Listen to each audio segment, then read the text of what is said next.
जय गुरु जी, शुक्राना गुरु जी। जय गुरु जी संगत जी। आज हम गुरु जी की असीम कृपा से श्री महाशिव पुराण महात्म्य का 5वां अध्याय सुनेंगे।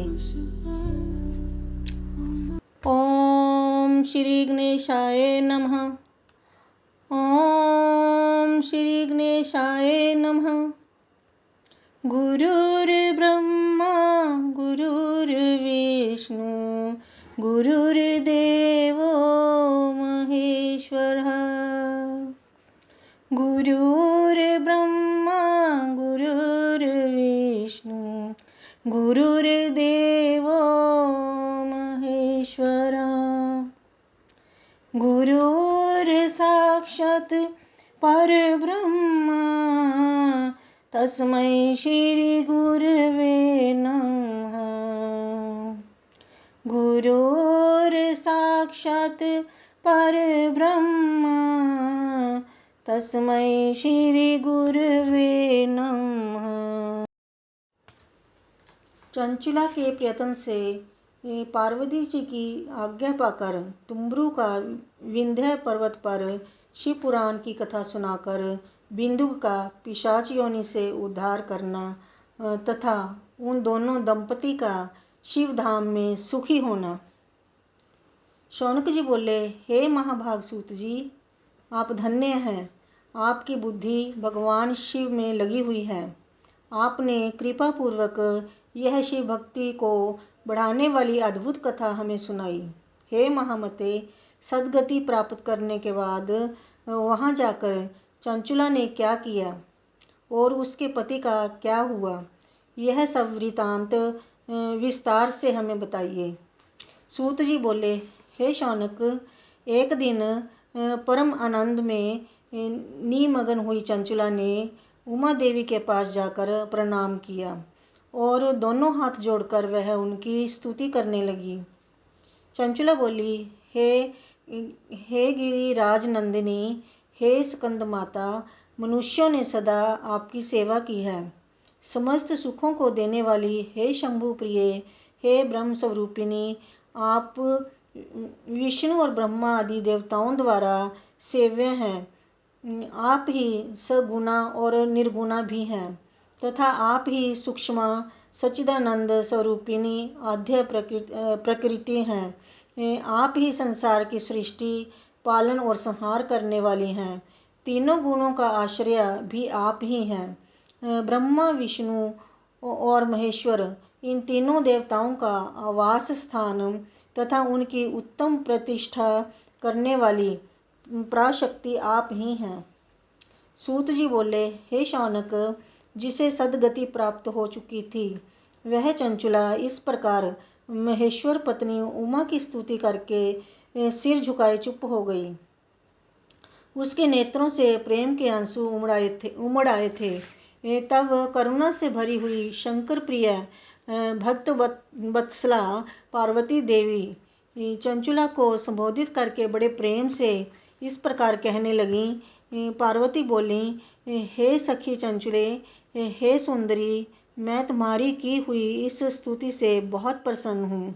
बोलो, क्या वर मांगती हो? तुम्हारे लिए मुझे कुछ भी अदेय नहीं है।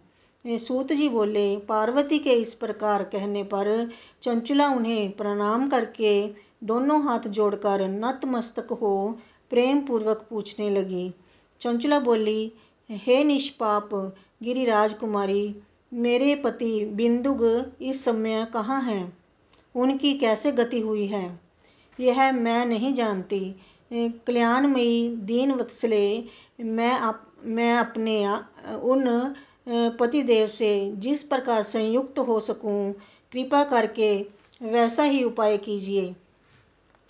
हे महेश्वरी, हे महादेवी, मेरे पति एक शूद्र जातीय वैश्य के प्रति आसक्त थे और पाप में ही डूबे रहते थे। उनकी मृत्यु मुझसे पहले ही हो गई थी।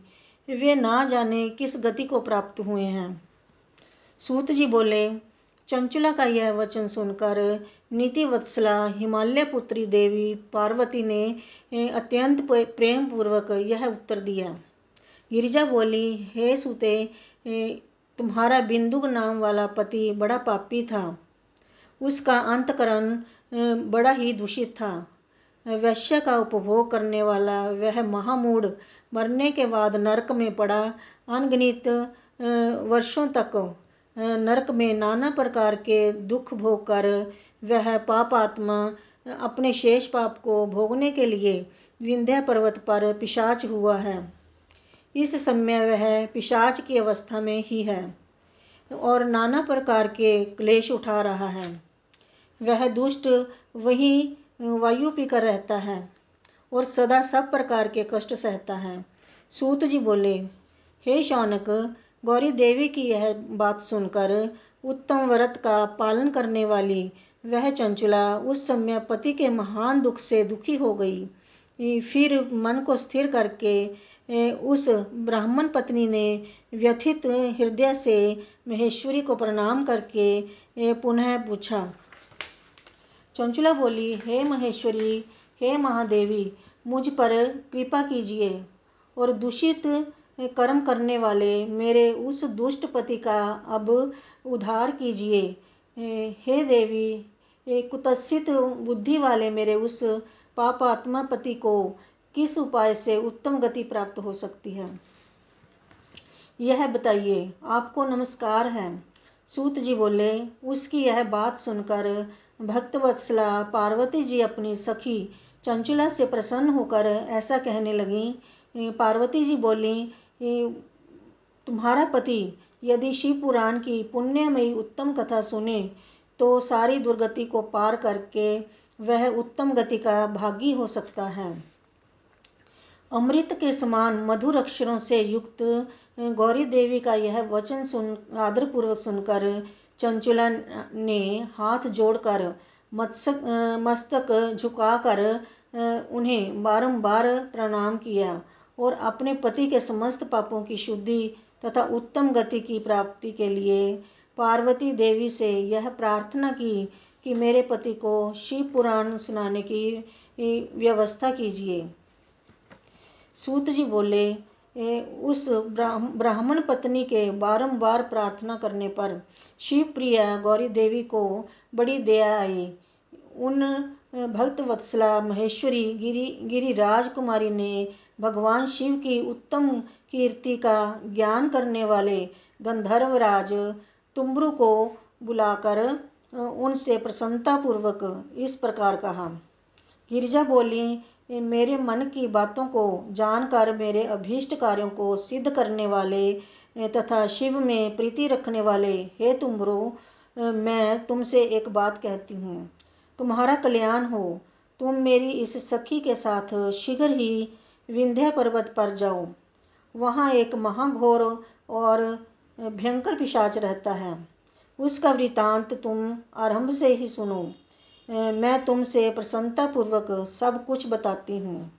पूर्व जन्म में वह पिशाच बिंदुक नामक ब्राह्मण था। वह मेरी इस सखी चंचुला का पति था, परंतु वह दुष्ट वैश्यगामी हो गया। स्नान संध्या आदि नित्य कर्म छोड़कर वह अपवित्र रहने लगा। क्रोध के कारण उसकी बुद्धि पर मूढ़ता छा गई थी। वह कर्तव्य अकर्तव्य का विवेक नहीं कर पाता था। भक्षण, सज्जनों से द्वेष तथा दूषित वस्तुओं का दान लेना, यही उसका स्वाभाविक कर्म बन गया था। वह अस्त्र शस्त्र लेकर हिंसा करता, बाएं हाथ से खाता, दीनों को सताता और क्रूरतापूर्वक पराये घरों में आग लगा देता था। वह चंडालों से प्रेम करता और प्रतिदिन वैश्य के संपर्क में रहता था। वह बड़ा दुष्ट था। उस पापी ने अपनी पत्नी का परित्याग कर दिया था और वह दुष्टों के संग में निरत रहता था। उसने वैश्य के कुसंग से अपने सारे पुण्य नष्ट कर लिए और धन के लोभ से अपनी पत्नी को निर्भय करके व्यभिचारिणी बना डाला। वह मृत्यु पर्यंत दुराचार में ही फंसा रहा। फिर उस समय आने पर उसकी मृत्यु हो गई। वह पापियों के भोग स्थान घोर यमपुर में गया और वहाँ बहुत से नरकों को भोग कर वह दुष्ट आत्मा इस समय विंध्य पर्वत पर पिशाच बना हुआ है। वहीं पर वह दुष्ट पिशाच अपने पापों का फल भोग रहा है। तुम उसके आगे यत्न पूर्वक शिव पुराण की उस दिव्य कथा का प्रवचन करो जो परम पुण्यमयी तथा समस्त पापों का नाश करने वाली है। उत्तम शिव पुराण की कथा के श्रवण से उसका हृदय शीघ्र ही समस्त पापों से शुद्ध हो जाएगा और वह प्रेत योनि का परित्याग कर देगा। दुर्गति से मुक्त होने पर उस बिंदुक नामक पिशाच को मेरी आज्ञा से विमान पर बिठाकर तुम भगवान शिव के समीप ले आओ। सूत जी बोले, हे शौनक, महेश्वरी उमा के इस प्रकार आदेश देने पर गंधर्वराज तुम्बरु मन ही मन बड़े प्रसन्न हुए और उन्होंने अपने भाग्य की सराहना की। तत्पश्चात उस पिशाच की सती साध्वी पत्नी चंचुला के साथ विमान पर बैठकर नारद के प्रिय मित्र तुम्बरु वेगपूर्वक विंध्याचल पर्वत पर गए जहाँ वह पिशाच रहता था। वहाँ उन्होंने उस पिशाच को देखा। उसका शरीर विशाल था और उसकी ठोड़ी बहुत बड़ी थी। वह कभी हंसता, कभी रोता और कभी उछलता था। उसकी आकृति बड़ी विकराल थी। भगवान शिव की उत्तम कीर्ति का गान करने वाले महाबली तुम्बरु ने उस अत्यंत भयंकर पिशाच को बलपूर्वक पाशों द्वारा बांध लिया। तदनंतर तुम्बरु ने शिव पुराण की कथा बांचने का निश्चय करके महोत्सव युक्त स्थान और मंडप आदि की रचना की। इतने में ही संपूर्ण लोकों में बड़े वेग से यह प्रचार हो गया कि देवी पार्वती की आज्ञा से एक पिशाच का उद्धार करने के लिए शिव पुराण की उत्तम कथा सुनाने के लिए तुम्बरु विंध्य पर्वत पर गए हैं। तब तो उस कथा को सुनने के लोभ से बहुत से देवता और ऋषि भी शीघ्र ही वहां जा पहुंचे। आदरपूर्वक शिव पुराण सुनने के लिए आए हुए लोगों का उस पर्वत पर बड़ा अद्भुत और कल्याणकारी समाज जुट गया। तत्पश्चात तुम्बरु ने उस पिशाच को पाशों से बांधकर आसन पर बिठाया और हाथ में वीणा लेकर गौरीपति की कथा का गान आरंभ किया। महात्माएं सहित पहली अर्थात प्रथम संहिता से लेकर 7वीं संहिता तक शिव पुराण की कथा का उन्होंने स्पष्ट वर्णन किया। 7 संहिता वाले शिव पुराण का आदरपूर्वक श्रवण करके वे सभी श्रोता पूर्णतः कृतार्थ हो गए। उस परम पुण्य में शिव पुराण को सुनकर उस पिशाच ने अपने सारे पापों को धोकर उस पैशाचिक शरीर को त्याग दिया। शीघ्र ही उसका रूप दिव्य हो गया। अंग कांति गौरवर्ण की हो गई। शरीर पर श्वेत वस्त्र तथा सब प्रकार के पुरुषोचित आभूषण उसके अंगों को उद्भासित करने लगे। वह त्रिनेत्रधारी चंद्रशेखर रूप हो गया। इस प्रकार दिव्य देहधारी होकर श्रीमान बिंदु अपनी भार्या चंचुला के साथ स्वयं भी पार्वती पति भगवान शिव के दिव्य चरित्र का गुणगान करने लगा।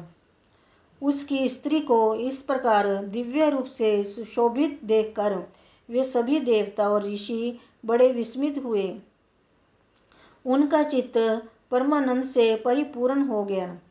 भगवान महेश्वर का वह अद्भुत चरित्र सुनकर वे सभी श्रोता परम कृतार्थ हो गए। प्रेम पूर्वक श्री शिव का यशोगान करते हुए अपने अपने धाम को चले गए। दिव्य रूपधारी श्रीमान बिंदुक भी सुंदर विमान पर अपनी प्रियतमा के पास बैठकर सुखपूर्वक आकाश में स्थित हो परम शोभा पाने लगा। तदनंतर महेश्वर के सुंदर एवं मनोहर गुणों का गान करता हुआ वह अपनी प्रियतमा तथा तुम्बरू के साथ शीघ्र ही शिव धाम में जा पहुंचा। वहां भगवान महेश्वर तथा पार्वती देवी ने प्रसन्नतापूर्वक बिंदुक का बड़ा सत्कार किया और उसे अपना गण बना लिया। उसकी पत्नी चंचुला पार्वती जी की सखी हो गई। उस घनीभूत ज्योति स्वरूप परमानंद में सनातन धाम में अविचल निवास पाकर वे दोनों दंपति परम सुखी हो गए। यह उत्तम इतिहास मैंने आपको सुनाया, जो पापों का नाश करने वाला, उमा महेश्वर को आनंद देने वाला, अत्यंत पवित्र तथा उनमें भक्ति बढ़ाने वाला है। जो इसे भक्ति पूर्वक सुनता है अथवा एकाग्रचित्त होकर इसका पाठ करता है, वह अनेक सांसारिक सुखों को भोग कर अंत में मुक्ति प्राप्त करता है। इस प्रकार श्री स्कंद महापुराण के अंतर्गत शिव पुराण महात्म्य में बिंदुक सद्गति वर्णन नामक 5वां अध्याय पूर्ण हुआ। जय गुरु जी, शुक्राना गुरु जी। ओम नमः शिवाय। शिव जी सदा सहाय। ओम नमः शिवाय। गुरु जी सदा सहाय। जय गुरु जी।